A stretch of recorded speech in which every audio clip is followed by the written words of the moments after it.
Hi everyone and welcome in yet another one of our videos. Welcome so much to bioequestrian if you're new to the channel.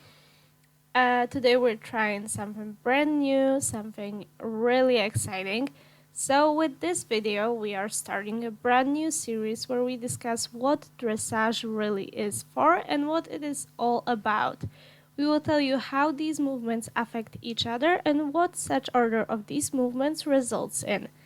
This does not mean that you have to go to a competition right away, so here we go. Note that in this video we are talking about the easiest level according to the FEI preliminary test, so the easiest one there really is. This should also be applicable to the easiest dressage tests in your own countries.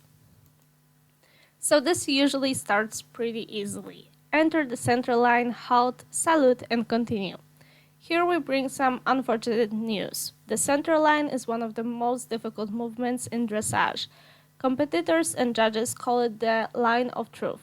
You need to perform it at the beginning and at the end of each test.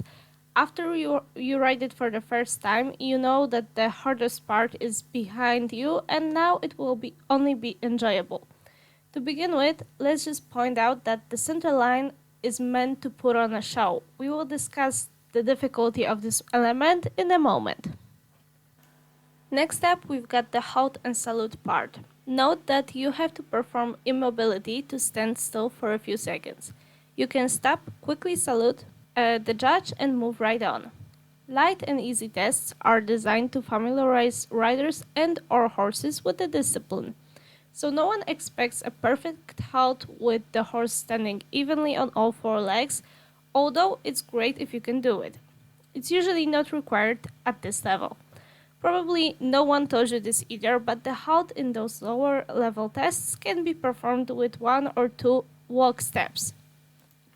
We also have some more great information regarding these levels at competitions. The halt test is usually performed in a working trot. What does that mean? That you are supposed to show a trot in which your horse moves efficiently, with ease and suppleness. The horse is attentive to the rider's aids and has a desire to move forward. The easiest way to explain it is that it has to be such a trot in which the horse bounces off the ground most easily and does not push the ground away from itself. Well, and it is your seat that is supposed to allow this freedom and lightness. If the rider recognizes that achieving this level of lightness will be the easiest if they post at the trot, then of course they can ride it that way.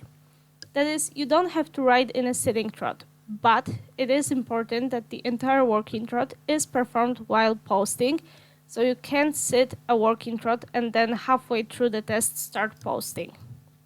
Working trot is working and is supposed to be one in which the work is a pleasure for the horse, of course. Why is it organized in such a way then? The answer to that question can be found in the collective mark requirements, which represent the goal of the test itself. And here let me just quote the FEI collective mark requirements. So what the preliminary class should show off. 1. Paces. Freedom and regularity. Impulsion, desire to move forward, elasticity of the steps, suppleness of the back, and engagement of the hindquarters. Next up, we've got submission, which also embraces the attention and confidence, harmony, lightness and ease of the movements, acceptance of the bridle, and lightness of the forehand. Next up, rider's position and seat, correctness, effect, and independence of the seat, accuracy, riding the corners.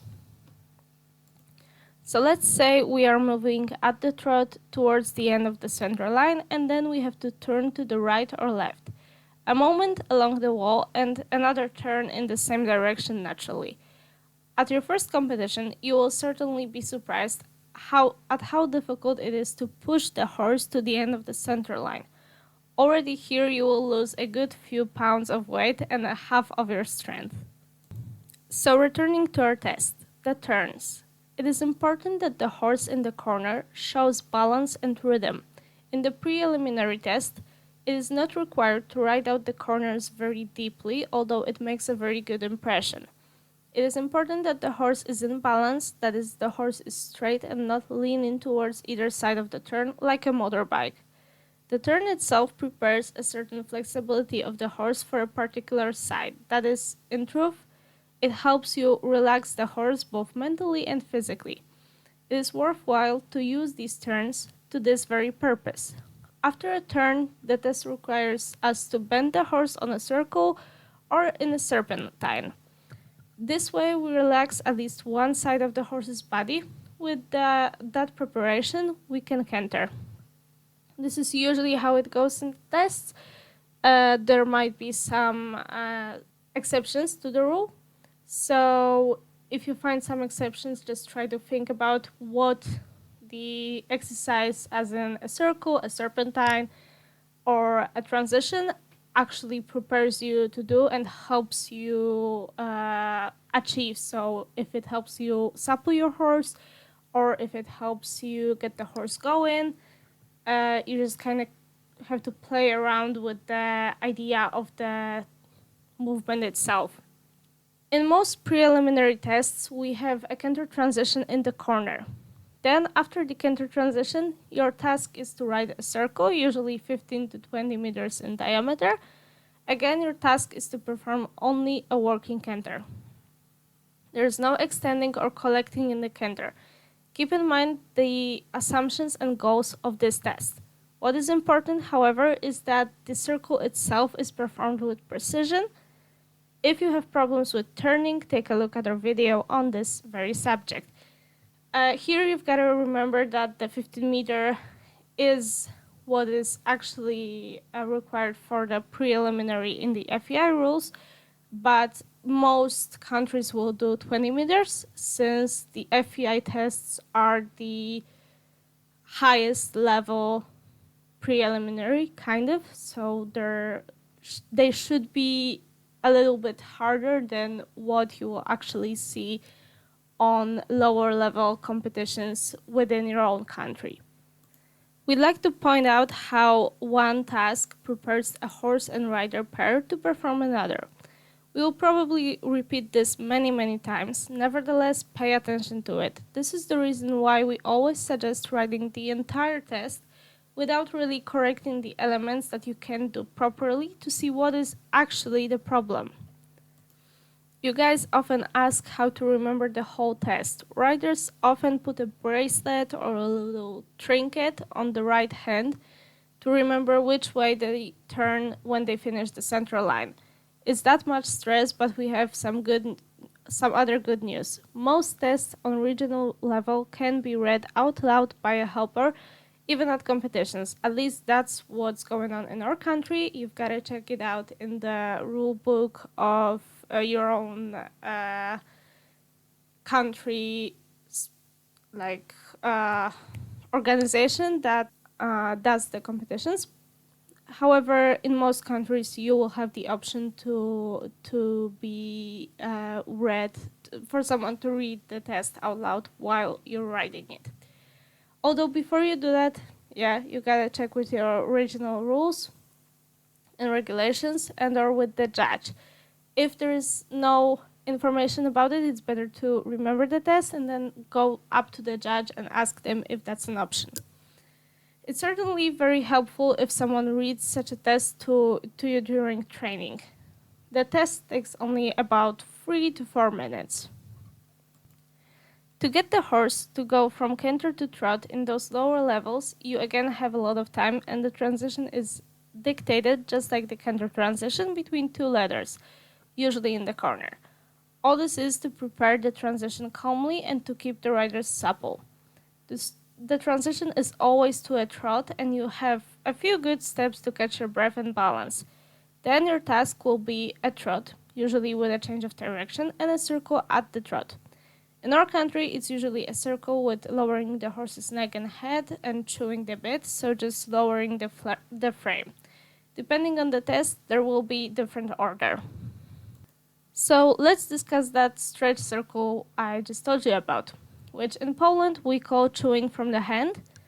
I'll read you a snippet from the Polish regulations here. Lengthening and lowering the neck, the so-called chewing from the hand, stretch circle. This exercise allows you to assess the degree of the suppleness of the horse and is a test of balance, flexibility, obedience, and relaxation. To properly perform the lengthening and lowering the neck exercise, the rider gradually releases the reins as the horse lengthens its neck forward and downward. As the neck extends forward and down, the muzzle crevice should reach roughly to a horizontal line passing through the shoulder joint. Flexible and constant contact must be maintained between the horse's muzzle and the rider's hands. The rhythm of the gait must be maintained, and the horse should show freedom of the shoulder blades and engagement of the hind end. When shortening the reins, the horse must accept contact without resistance in the muzzle or the poll. Now, how about we sketch you another picture here? The stretch circle is one of our favorite exercises that helps to show how energy and suppleness circulate for both rider and the horse.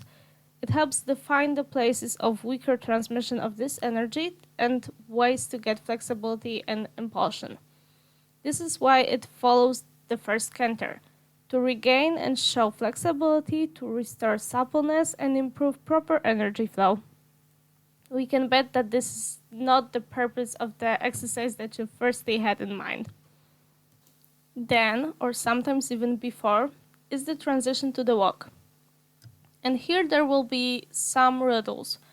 Of course, this is the time to catch your breath. In most tests, it is combined with a change of direction. However, this gait is very important. Also, it proves the suppleness of the horse and the rider. It is important that this gait allows the horse to regain the basics, that is, an even rhythm. We will take great care of the rhythm here. It is to be 4-beat and not dragging the feet on the ground. The quality of the walk translates into the quality of the canter, so this is very important. In the test, we usually also have a medium walk, which is somewhere in the middle, well, maybe a bit more extended than a working walk. What is important is freedom, flexibility, willingness, and the circulation of energy, about which I spoke a moment earlier. Again, we regain energy, harmony, and calmness. The energy should return to the rider through the reins, so we maintain contact by helping the horse to relax until long rein walk. Sometimes additionally promoted, then the points are multiplied times 2, at least in our country. It is supposed to be total freedom. The reins are very long and the horse lengthens and lowers the neck. He should also lengthen the steps. This is a good indication of the horse's training.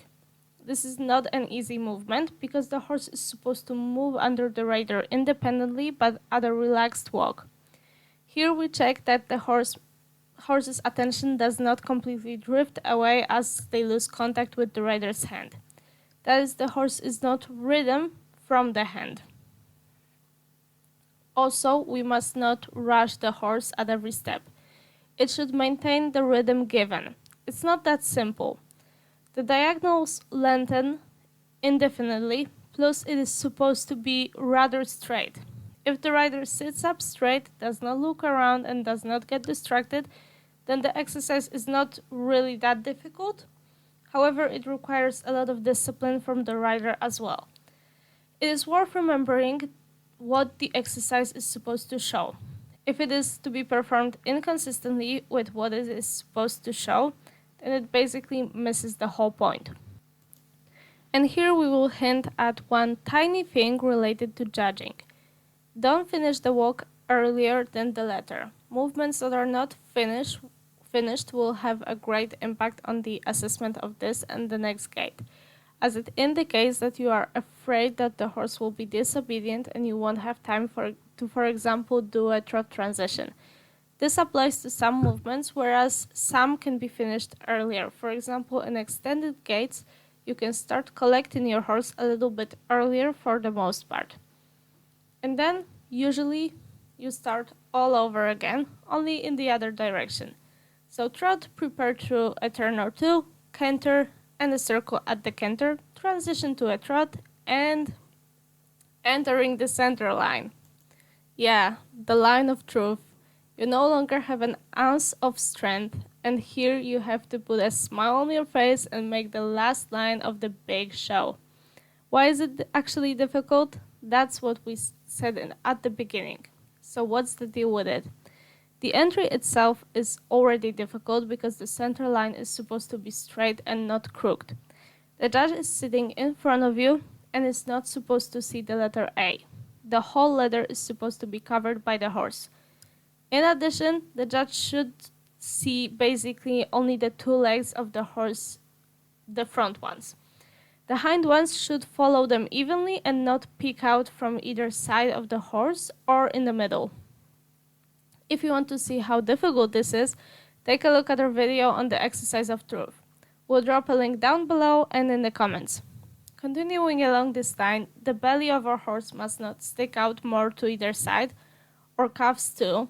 We also need to sit up straight, and that's how we have to go the whole way. In addition, you have to interrupt the journey in the middle for a halt and a salute, which makes it all the more difficult to maintain an impressive trot movement. Believe us, for each rider, this is one of the most difficult parts of the ride.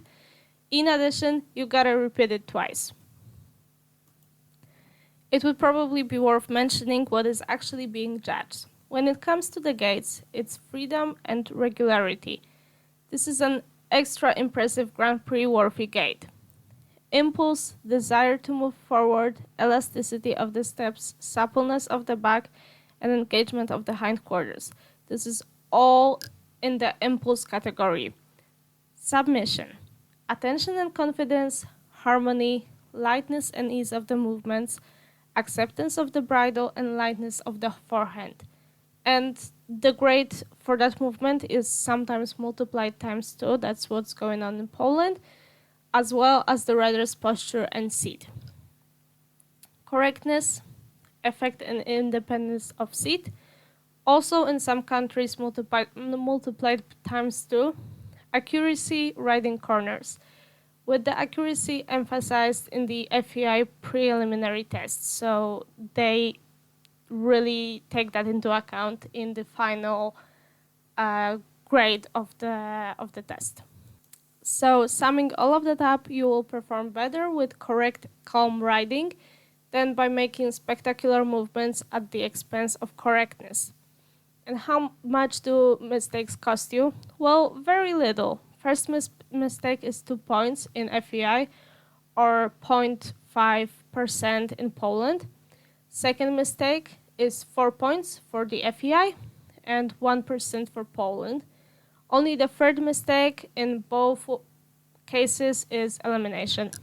Therefore, if you make a mistake, it is best to go up to the judge and ask what movement should now follow. Calmness, above all, is our ally in the equestrian sport. Remember, if you calmly go up to the judge, they will just tell you what happened and what you need to do now.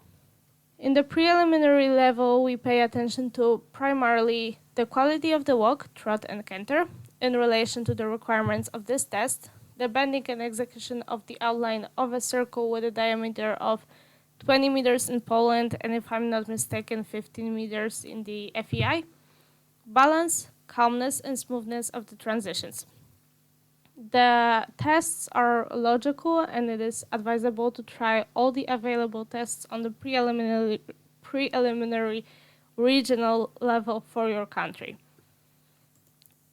And now we're moving on to the pro tip. So today, as a pro tip, we have prepared some useful remarks about dressage.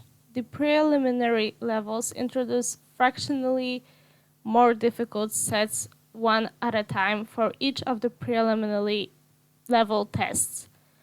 At times, when you are training on your own, it is a good idea to write the entire test, starting from the first and easiest available, and move your way up on each ride.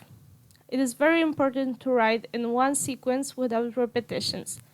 The point is not to do the test, but to see for how long on a given day the horse is able to focus on the work and what is actually the biggest problem. If you don't feel comfortable doing the whole test in all 3 gaits, you can do the elements at a canter in a trot, to start with. Try it out and let us know in the comments how such an exercise affected you and your horse.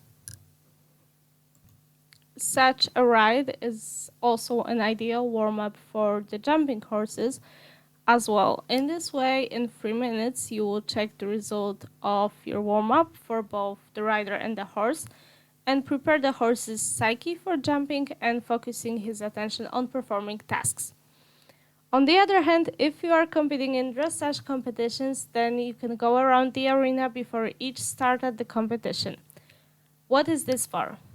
So that the horse can get acquainted with each place of the arena and so that he tenses up less and spooks less, especially at the judge in C. Remember also that the easiest are the national regional programs for large horses. Those of the championships in age categories or for ponies are a little bit more difficult and usually are performed on a smaller arena. And one more thing, maybe you don't know it yet, but you go to dressage competitions for a piece of paper. The judges' comments are priceless. They allow you to constantly improve and lead you in the right direction. This goes for all the countries. You should get a piece of paper with all the judges' remarks and all of your grades for each movement, and that's really priceless. That's all for today. Let us know in the comments down below if you liked the video and stay tuned for more. If you are new to our channel, don't forget to subscribe and I'll see y'all later.